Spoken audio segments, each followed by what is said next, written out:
You know I love you down,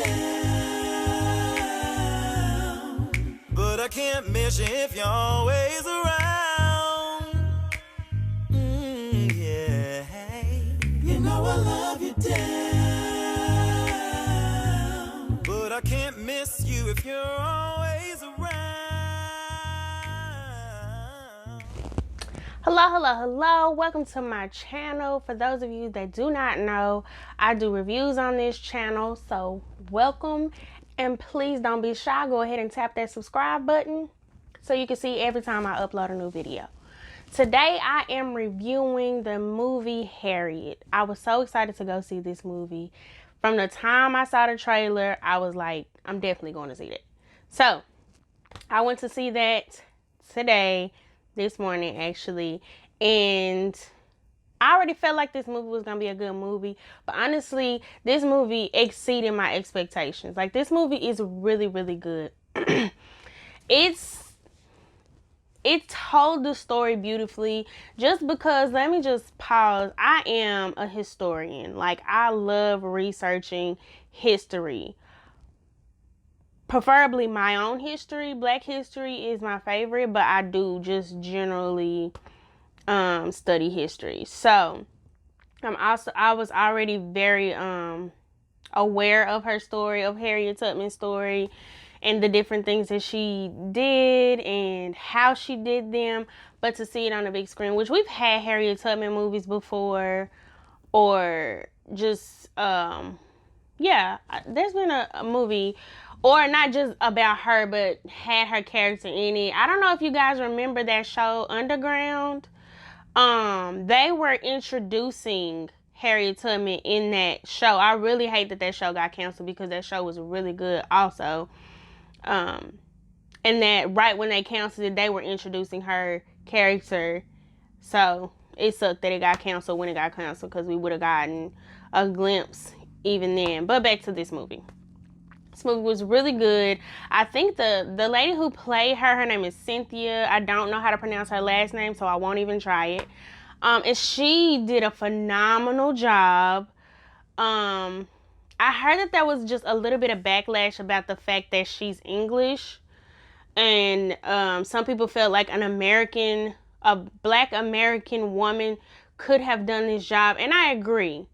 A black American woman could have done this job, but it was given to her and she did a phenomenal job with it. I don't have a problem with her doing it. I think that she did a really good job. I was excited to see Janelle Monáe, because Janelle Monáe is a very underrated actress. She is, the things that I've seen her act in, she nails it every time. Like, her acting is just phenomenal. My personal opinion. I love seeing Janelle Monáe on the big screen. I like her music just as well, but I love seeing Janelle Monáe on the big screen. Phenomenal job. So I did put in the description and stuff that there will be spoiler alerts. So I'm going to try my best to start from the beginning and flow through the movie. But when things pop out to me, I just speak it. So, in the very beginning of this movie, Reverend, I got notes because my memory is horrible. I was literally in the movies, y'all, writing notes on my phone, because I knew I was going to forget either somebody's name or something that stood out to me that I wanted to mention. I was going to forget, so I ended up writing it in my phone. Okay, so Reverend Green. Okay, so when the movie first came on, Reverend Green is singing a Negro spiritual. He's doing a phenomenal job at that. He really did good. I like that he used terminology that was used back then. For example, the way that black people used to say heaven, if that's lost to you. He was singing a song and he said, I'm heaven bound, or something like that. And I knew he meant heaven. I love the fact that he didn't pronunciate, that he didn't say it properly. He sang the song exactly how they would have sang it back then. I enjoyed that. Now, Reverend Green rubbed me wrong at first. In the very beginning, Reverend Green was preaching to the slaves on this particular plantation about honoring their masters, and that God wants slaves to, honor your masters, and that runaways go to hell. And, he was preaching in that aspect. And I was just like, oh, okay, we see there's always an Uncle Tom. There we have it. I really thought that he was like the friend Steven. That's a Django reference, by the way. I thought he was the friend Steven of this movie at first. And so I initially did not like Reverend Green. I think that a lot of woke black people today, their disdain for the Bible stems from that. It stems from people's misuse of the Bible. People's misteachings of the Bible. Therefore, people feel like Christianity was given to us by the white man, and if you still carrying Christianity, then you ain't pro-black, or you don't understand who you are. And the whole situation is really misuse and misteaching of the Bible, picking out what you want to use and not giving it to us whole and completely. There have been situations in the world, in America, in general, that have just been horrible, but that does not eliminate God from being who he is. And I'm going to try really hard not to be spiritual, but at the same time, it's hard to watch this movie and not be spiritual, because everything Harriet did, she gave credit to God for leading her. She gave credit to God for giving her these visions, giving her direction. And this is not just in this movie. I've read that when she talked to people about how she did what she did it because God gave her the provisions to do so. She did it because God led her which way to go. She was able to be successful because she trusted God and she followed and did exactly what he told her to do.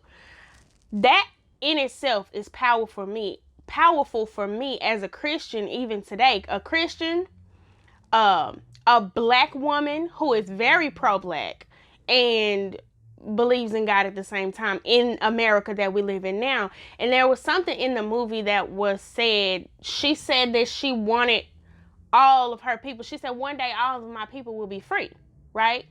And then in the theater, I heard someone yell out, "And we are." Are we, though?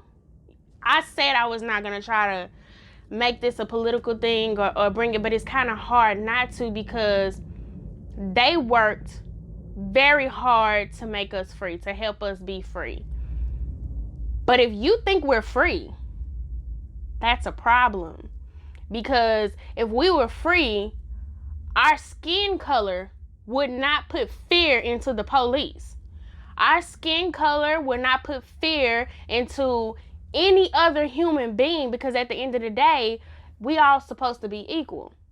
So because I'm black, you should not be afraid that I would harm you, So, and that's what these police are walking around saying. Oh, I shot because I didn't know what he was going to do. I was afraid for my life. Why? What weapon did he have other than melanin?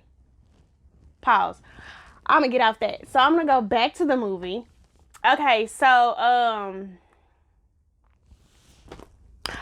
back to Reverend Green. Okay, Reverend Green did this speech in the beginning. He was speaking over the slaves, and then the master of the house, I don't remember his name, irrelevant, was,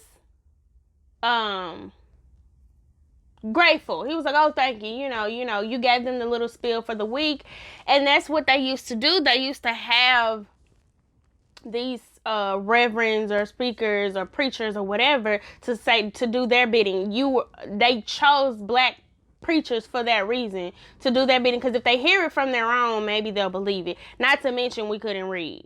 So there's that. So anyway, the thing about Reverend Green is, on the outside, to everybody else, Reverend Green was on the slave owner's side. He was, hey, let's do what they say. Let's, God will bless you if you do this, and God loves those that honor their, masters or whatever. But on the low, he was helping slaves escape. And here's why that was so brilliant. Because, and I think that he will probably be the most underrated character in this movie. So I had to talk about him. that was brilliant because when someone runs away, the last place the white folks was gonna look was at Reverend Green's church. You know what I mean? So, and even so let's just say they did, because we're doing a whole sweep, a whole search, we're gonna come knock. We know Reverend Green is one of our good old boys, so we ain't got to worry about him, but let's just check just in case. He had a place to hide them in case, you know, the white man came looking for them. But they weren't going to, because they thinking that Reverend Green is one of their good old boys. They can trust him. He's out here doing what we need him to do. He's keeping these slaves in line with the Bible the way we need him to do it. Good old Reverend Green. Reverend Green is the real MVP, in my opinion. So, Reverend Green helped Harriet at first, who her name was Minty. Well, that was her nickname. I kept trying to remember how to say her first name. I'm gonna have to look that up. But so he helped her to escape, gave her the trail and how she should go, who she should look for, who she should ask for, and she got out, she got away. And when she escaped, she was not selfish at all. Now, initially when she came back for her husband. I still don't think that that's selfish, because she could have left him. She could have left dude where he was at, and she could have started over like he did. And I'm not even mad at him for starting over. But I felt her pain at the same time, because she risked her life to come back. You know, and at the same time, she was like, God, I thought you told me to come back for him, and he got a whole nother, you know, he got a wife and a kid on the way. I thought you told me to come back from him. And here's the Christian thing response for me again. So many times God tells us to do something. We do it and we don't get the result that we thought was supposed to come from it. But that's the moment to reflect on, what was it, God, that you wanted me to get out of this mission? What was it that you wanted me to do? Because I clearly missed it. I did what you told me to do, but I'm missing the lesson. And I like how she went back and she prayed and she just was real. She told God how she felt. I did what you asked me to do. I came back here and, you know, so what am I missing? What is it that you want me to do? And it's those moments when you go back to God for reassurance, because I know that you told me to do this. So I did it. But I'm missing my next point. I'm missing the purpose. I'm missing the lesson. I'm missing the next step. We have to go to God for every step, because just because I got the first step and I did that doesn't mean that I can do the rest all by myself. We need God every step of the way. And she understood that. She understood that so much so that she kept communication open between her and God. And when I tell you, this movie, for me, just as much as it fed me culturally, it fed me spiritually. Because on this Christian journey, during this walk, I literally just got through saying to someone, all I want to do is whatever it is that God wants me to do. Whatever it is that God has for me to do, that's what I want to find myself doing. But how can I do that if I'm not communing with him? How can I do that if I don't keep an open line of communication between him and me? How can I do that if I take just one piece that he told me and I run with it without coming back and check to see what my next step is? God doesn't give us the whole piece at one time. He gives us part by part, because there's a lesson in every section. If you miss one, you miss the whole thing and you got to circle back. I digress. So, Marie. I was talking about Janelle Monáe. Her character in this movie was Marie. I loved every part of Marie. I loved her style. I loved her courage. I loved her boldness and how confident she was. So the thing about Marie, when she was first introduced to us, not only is she a black woman, she was free during this time. She was a free black woman during this time. She was born free. She never knew slavery. She owned this, I think it was like a hotel, like what we would think of as like a B&B. She owned it. She helped slaves who had run away. And she just had this confidence about her. For one, I want to say I love, my allergies are kicking my butt. they are seriously my allergies. Sometimes when I'm crying, I'll be like, oh no, it's my allergies. But no, that's really my allergies. I've been running like for 2 days straight. Anyway, the way she dressed, the way we dressed back then, it was pure class. So it's like, I get why y'all hated us. It's you hate us because you want to be like us. Like, the way black people dressed back then, the way they just carried themselves, bump swag, it was straight class. The men and women, they walked around with their heads held high. That is a pride and a confidence that I feel like this generation is lacking. We just kind of sloppy with everything, you know what I mean? Like, nobody has the confidence and the pride and understanding who you are. Like, I think that some of us are getting back to that place where we have that confidence in just the fact that I'm black and that's enough. My blackness is beautiful. We are getting back to that place. But back then, they had a pride that just, seeing it on screen made me puff my chest up. Like, yeah, like her, from the way that Marie was dressed, the way Marie carried herself, and as an entrepreneur myself, she owned her own business. She doing her thing. And the one time I got choked up in this movie was when she died. Her death scene, it almost took me out. I was like, no, Marie. Like, I'm literally in there trying to fight tears. Again, allergies. I'm not crying right now. It was really dope. What I liked most is that she didn't turn on old girl. Like, some of us, you can do what you feel you need to do. I'm gonna go. And she went out like a G. She was still talking noise. Like, the whole time. She was like, you never gonna catch her. Why? Because she's smarter than you. She's smarter than you, and she's smarter than you. And so, the two people, they literally beat her to death. The two people that beat her to death was the white slave owner that was looking for Mindy, which was Harriet Tubman. He's looking for Mindy. She's no longer Mindy. She's Harriet Tubman. She's Moses. You know, some people are calling her Moses at this point. And so he's enraged. He's searching everywhere. He heard she was in Philadelphia, which she was. And that's where he found Marie, because she was staying with Marie. And him, the slave owner dude, and this bounty hunter, who unfortunately was black, and that's a whole nother subject, because I could get on that too, because that's factual. There were a lot of black bounty hunters back then, which is ridiculous. You know, black on black crime ain't nothing new. You know, I think it's a survival of the fittest type mentality, but it is idiocy, in my opinion. So anyway, and I hate the fact that the dude playing that role was Hollywood from Queen Sugar, because I like Hollywood, but not in this movie. I didn't like Hollywood. And it was hard to see him in that role because he's a gentle giant in Queen Sugar. And I'm the type of person, sometimes I will look at a person in a movie or a show, and you always gonna be that person to me. Like, I don't care what other show I see you in, I'm gonna call you the name of what I identify you as. So that's why I said Hollywood. And I'm probably, every time I mention him, I'm gonna say Hollywood.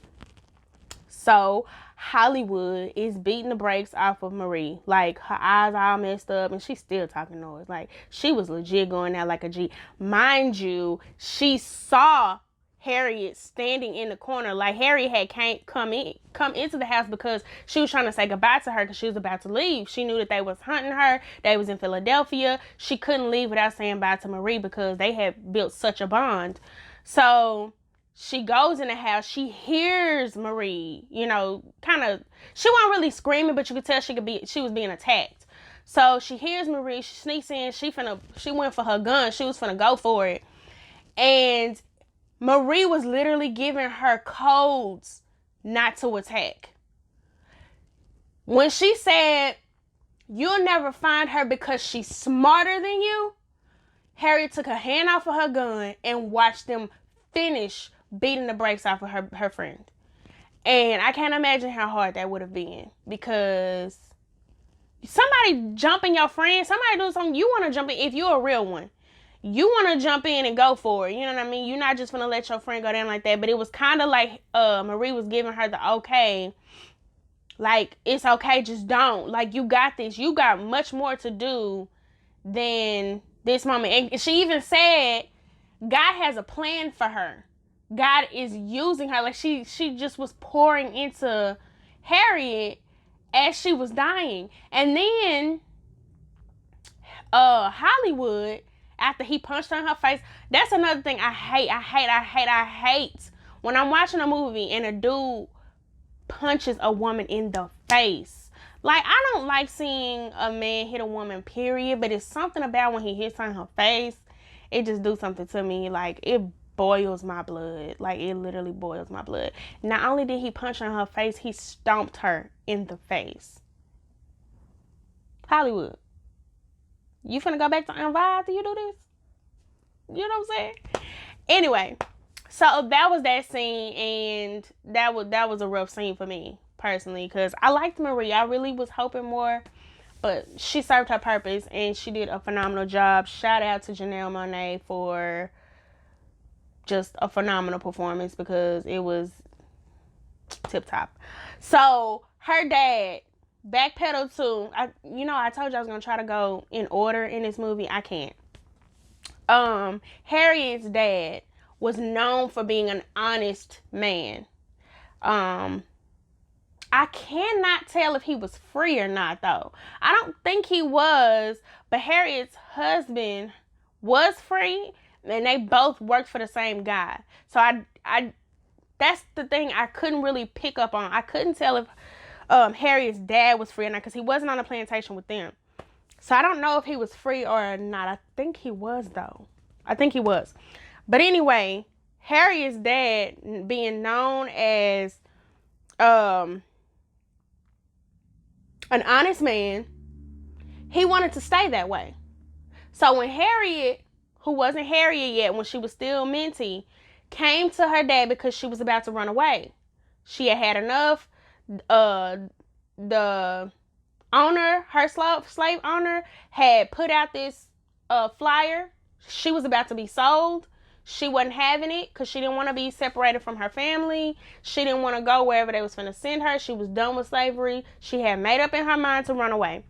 She was going to say her goodbyes to her dad. And dude would not look at her. He was like looking everywhere else. And he finally said, I can't look at you because I got to be able to say that I ain't seen you. I thought that was, I liked the way he did that. And then later on in the movie, when she came back to and was gonna free her brothers, Bump not looking at y'all. He got a whole blindfold type thing going on, because I ain't seen none of y'all. Okay? And he kept saying it. All right, y'all be careful, because I ain't seen none of you. I ain't seen nobody. It was kind of comical, but when your word is your bond, and regardless, you want to do the right thing, but you want to still be honest. Because I'm sure every time a slave owner would ask him, where's your daughter? I ain't seen her. Where's the lie? He didn't see her. Where are your sons? I didn't see him. He didn't see him. He didn't say I didn't know. He said I didn't see him. You know what I'm saying? That play on words. But they thought we were so dumb because we couldn't read. I genuinely believe that God gave us a different switch. Not saying that other nationalities are not smart, but our senses are a little different because of what we've had to go through. I genuinely believe that. Especially back then. Who would think to say or to play on words like that when you haven't been taught to play on words? You don't know what playing on words is. You just trying to be honest and do the right thing at the same time. So every time somebody asked him, where's Minty?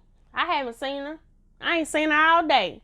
He said I haven't seen her since I left the plantation, or I left earlier when I was at your house. That was the last time I saw her. He didn't lie, but he didn't answer your question either, because you asked him where she was, and he told you he hadn't seen her. But it didn't click on your mind to dig deeper and focus on what he said. You just like, oh, okay, he's an honest man. He ain't gonna lie to me. And that's what the dude he worked for, he was like, he an honest man. Well, he didn't call him a man, unfortunately. He honest, and he ain't, because I'm not saying that. He's honest and he ain't gonna lie. He ain't never lied. He always been honest, you know. That's how he portrayed him. And so they took his word for it. Every single time. They took his word for it until the end. It got a little rocky because somebody had to snitch. Snitches ain't nothing new, huh? Okay? To save your own skin. And this is something I don't understand about a snitch. You're not really saving yourself. Because either way, you're going to be in trouble. Either way, you're going to be in trouble. So why not just be loyal? Why not just be loyal? First of all, this man helped you. Okay? He helped you when you wanted to run away. This was your decision. You want to run away, you get caught. Again, that's on you. You get caught, keep your mouth shut. They gonna do terrible things to you either way. Take it and shut up. But you couldn't do that. You had to snitch after a while. Now, again, me, I don't do the snitching thing. I'm gonna get in trouble either way. Then I'm gonna be loyal. Now, there are different situations I won't go into, but in that type of situation, I'm gonna get beat regardless. Do what you feel. Do what you feel you need to. That's just how I look at it. Do what you feel you need to, and I ain't saying nothing. I don't know nothing. I ain't seen nothing. I ain't heard nothing. My name, what is it? My name been in it and I ain't in it, huh? Okay. They play. Okay, so I also wanted to mention the fact that they were playing Nina Simone music in the background, which, if you know anything about Nina Simone, she was an activist. She was an activist through her music. She was an activist through her actions, through her words, just what she stood for. So the fact that they were playing Nina Simone in the background was dope to me. Again, remember I said I'm a historian.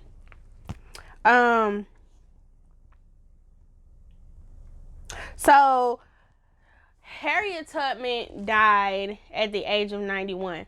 Pause. Before I go to that, I did want to talk about her sister. So her sister, Rachel, was a house slave. Because again, I will not say the N-word during this take. She was a house slave. And there was a point where she was faced with snitching, since I was just talking about snitching, and losing her children, right? So the slave owner asked her about her sister, because at this point she was being known as Moses, and all this stuff was happening, and the slave owner had just had enough, and he just wanted to know where she at, like what's going on. Like, he wanted to know where her brothers were. That's what it was. So at that point, her brothers, it was 5 slaves disappeared at the same time. He had it because they were already losing money. Ever since his dad died, he was not able to keep up appearances. He was not able to pay his father's debts. The last thing he needed was to lose more slaves. But see, he was about to sell Minty's brothers, Harriet Tubman's brothers. So that's why she went ahead and freed them, helped them to freedom. They ran away. 5 total. And the slave owner was just done because he wasn't understanding how this was happening and he couldn't catch it. So Rachel being in the house, she was right there. He choked her. She had an arm baby and she had a little girl. She looked like she was 4 or 5 at the time. And he choked her, had up against, she couldn't breathe, had up against, she was like, I don't know. I ain't seen my brothers. I don't think she was lying. She probably hadn't seen them, but she knew that they ran away. She didn't know that. It was clear that she knew that. So he choking her. He ain't getting no answers. He was like, okay. He calmed down. He was like, okay. And he told one of his workers to sell her kids. I won't use his language.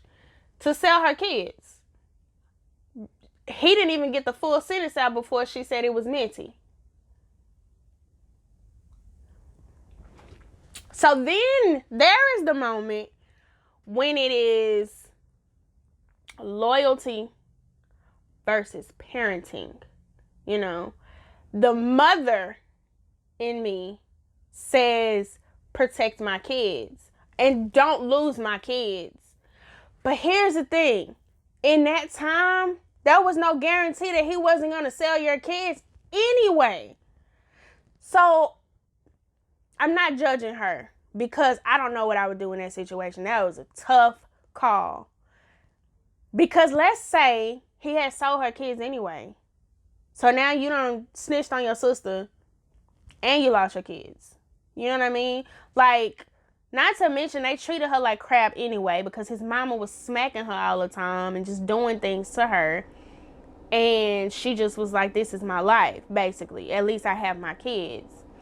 And come to find out, he sold the baby. I don't know when he sold the baby, but later on in the movie when Harriet came back to get both of them, the baby, which I think was a boy, was sold. So she didn't get the boy, but she got the daughter, the one that was like 5 when this happened. She was about, I don't know, she was like 11 or 12 when Harriet rescued her, and her mom had passed away.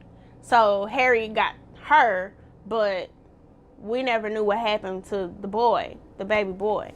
So in that situation of snitching, that's just a tough call. Like, you just rolling the dice on that one. I'm not even gonna say what I would or wouldn't do because I don't know. Motherhood takes all the cards off the table. I'm gonna put it like that. Parenting, motherhood takes all the cards. No one is safe if my kids are at stake. So I get it. Okay, so lastly, I wanted to touch on the fact that she was 91 when she died. Harriet Tubman was 91 when she died. And on the bottom of the screen in the movie, it was just telling different facts about her, but this fact stood out to me. It said that her last words was, "I go to prepare a place for you." She died surrounded by her family and loved ones. And when she died at 91, she said, "I go to prepare a place for you." So here's where the Christian in me comes out again. Our soul salvation is pivotal. You know, the things that our ancestors put in place for us are pivotal. We have to pay attention so that it's not repeated. They didn't work that hard for us to go right back into what they helped to bring us out of. Harriet Tubman time was like 1913, and then we had so many other pioneers after her. I have met Black people who say that Black history is just that, it's history, it's not important. And I don't understand how, as a Black person, you feel like slavery shouldn't be discussed anymore. Jim Crow time shouldn't be discussed anymore. If we don't discuss it, how will we learn from it? How will we ensure that it never happens again?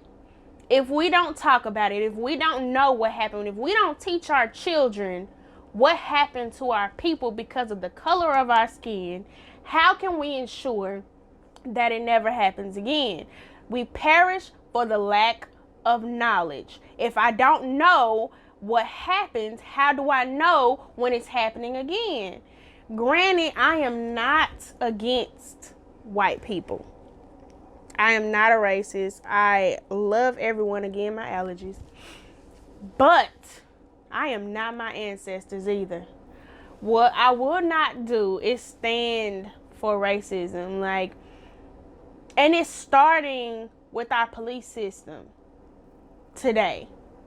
It's if you look at an old clip of the time frame of Martin Luther King and Malcolm X, the way the police were back then, they're doing that now. They're approaching us because of the color of our skin. They feel that we're a threat because of our brown skin. And that's exactly what it was back then.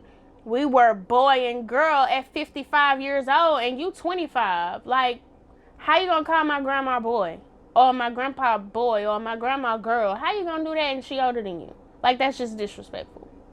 So, again, don't want to get on my soapbox, but and when I did this video, I had to put on my Black Panther shirt, y'all. Let me see if I can pull it up a little bit.